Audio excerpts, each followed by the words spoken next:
She spent over 2 decades as a medical doctor and has gained valuable insights into the significance of preventive care and health education. She holds membership in esteemed institutions, being part of the Royal College of General Practitioners and the College of Family Physicians of Canada. Dr. Agnes is fully licensed and practicing family medicine in Halifax, Nova Scotia. Please welcome Dr. Agnes to the podium.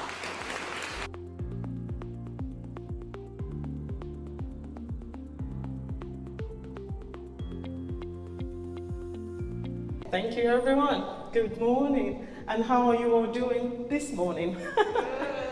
Okay, I'm doing great. In fact, I am super excited to be here for the following reasons. One, this marks my inaugural experience at this conference.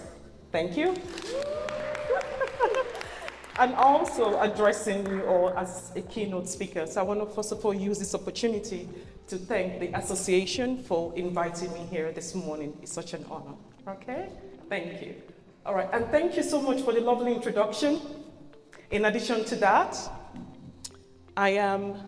thank you.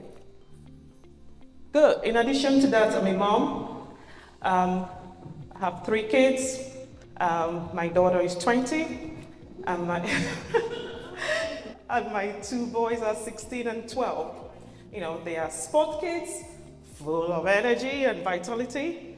So you can imagine how excited I was to dash out of the house this morning, away from my own personal chaos, in order to spend time with wonderful women like you. And so thank you for being my source of escapism this morning.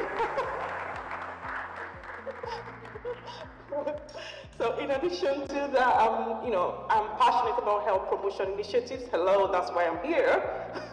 And health inequalities and equity, and of course dementia. My dad passed away from dementia. Okay, so next slide.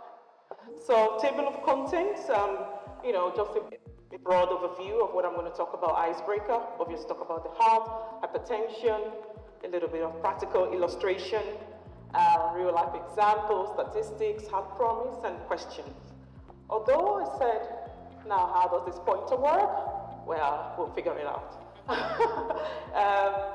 I said questions at the end there, but please, if there are any questions anytime throughout the presentation, please feel free to stop me. First of all, get a break from my boring voice.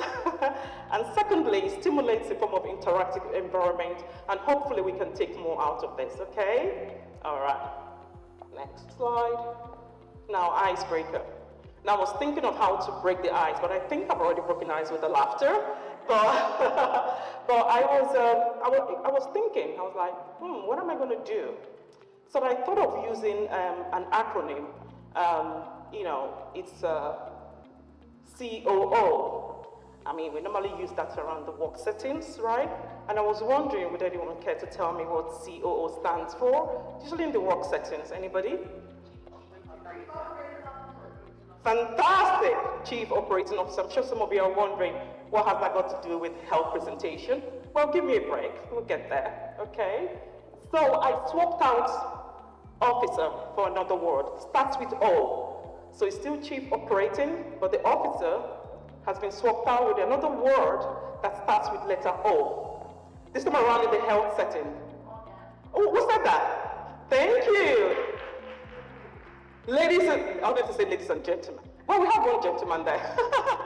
Ladies, a round of applause for your COO, the Chief Operating Officer. Now, don't get me wrong, we have several vital organs in the body. I'm here standing, performing my executive function, the brain, and moving my motor functions and breathing. The respiratory center is in the brain. So there are several vital organs, but I'm hoping by the end of this presentation, I would have demonstrated to you all why I believe your heart is your chief operating organ. All right? Okay, so now, I'm not putting anyone on the spot here, but ma'am, where do you live? Halifax? Great, that's good. You live in a house or house? Apartment. Who lives in a house? House? Good. How many bedrooms? 3? You 5? You're rich. Okay, 5, good. How many bedrooms downstairs? 1, great. Obviously your bedrooms have doors, don't they? Right, and then walls, right? And you all have electricity at home, I believe.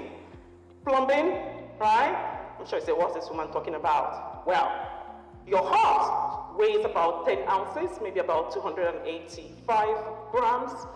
So you said you live in Halifax, so your heart is located at the left center of your chest. That's the address of the heart, right? Now, the heart, just like you have bedrooms, the heart has 4 bedrooms. 2 bedrooms upstairs, 2 bedrooms downstairs. Now, the 2 bedrooms, we call it atria, the 2 bedrooms downstairs, ventricles, all right? Now, the bedroom has doors. Some of you may have heard about leaky valves and what have you. Yeah, so that's the door, the leaky valves, right? Now, when you go for your EKG, you know, they said, oh, get the tracing of your heart. Now, that's the electrical conduction of your heart, okay? Your electricity, all right? Then the pumping ability of the heart is a plumbing system. Does that make sense?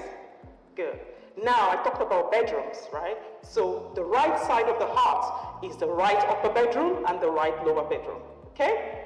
Now, the left side of the heart is the left upper bedroom and the left lower bedroom. Does that make sense? And I believe you have neighbors, since you live in Halifax, well, you live in the city, by your side, right? Good.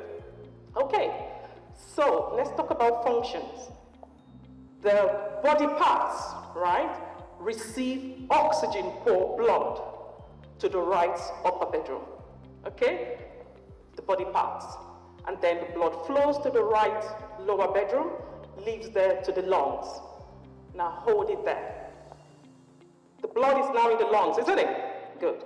Now we're surrounded by Atlantic Ocean, isn't it? Well, I can go to the Atlantic Ocean and drink water, but it needs to be treated, isn't it?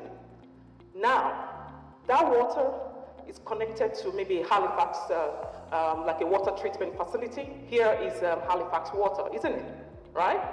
Now, picture the lungs as a water treatment facility, right? Remember, it's oxygen for blood that is going to the right upper bedroom, right lower bedroom, going to the lungs. There's a reason why it's going to the lungs, to pick up more oxygen from the lungs.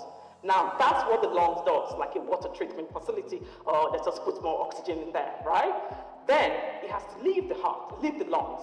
Leave the lungs, goes to the left upper bedroom, left atria, goes to the left lower bedroom, leaves there through the aorta, which is the biggest artery in the body, all right? And now when it leaves the artery, it goes back to those body parts, but now fully loaded with oxygen, all right? Any questions so far? So that's about the function of the heart. That's what it does, right? Okay. To me, send it to the lungs, back to me, push it out. Perfect. Normal conditions, no problem. But then, just like life happens, right? Life happens to us. Also, conditions happen to the heart. Example of that condition is hypertension.